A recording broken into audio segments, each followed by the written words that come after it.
जाणार, संपूर्ण घराचं कोष्टकच लोकांचं कोलमडणार आहे याच्यामध्ये. पुढची बातमी आहे नवी मुंबईतून.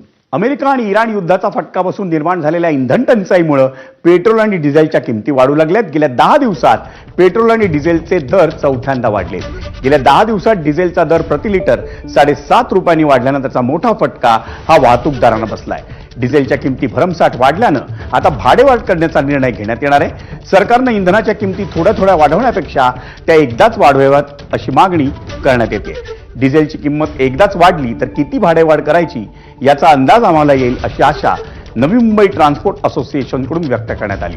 डिझेल विकत घेताना कमी मिळत असलं तरी नवी मुंबईसह मुंबई आणि JNPA परिसरात डिझेलची कमतरता भासत नसल्याचंही सांगण्यात आलं. मला एकच म्हणायचं की सरकारने 1 रुपया 10 रुपये 100 रुपये जे काही वाढवायचे आहे एकदम वाढवले तर प्रत्येकाला त्या गोष्टीत होईल. आता काय होतंय की रोज 2 रुपये 3 रुपये रुपया वाढवून भाडेवाढ करण्यासाठी किंवा देणारा घेण्यासाठी व्यवहार करता येत नाही. आता फक्त मुंबई रिजनमध्ये फक्त डिझेल मिळत आहे. बाकी जळगाव महाराष्ट्र किंवा गुजरातमध्ये सुद्धा डिझेलचं शॉर्टेज आहे. एक तर 30 ते 40% आज ड्रायव्हर नाही आहे. ड्रायव्हर सगळं सुट्टीवर आहे आणि भाडेवाढ एकच समिती केली तर सर्वांसाठी सुखात फायद्याचं होईल. आता जो भाडेवाढ करण्याचा निर्णय घेतला हा घेतलाय ना, सगळ्यांनी भाडेवाढ केल्याशिवाय पर्यायच नाही.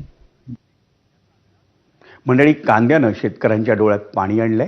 कारण राज्यभरात कांद्यांच्या भावात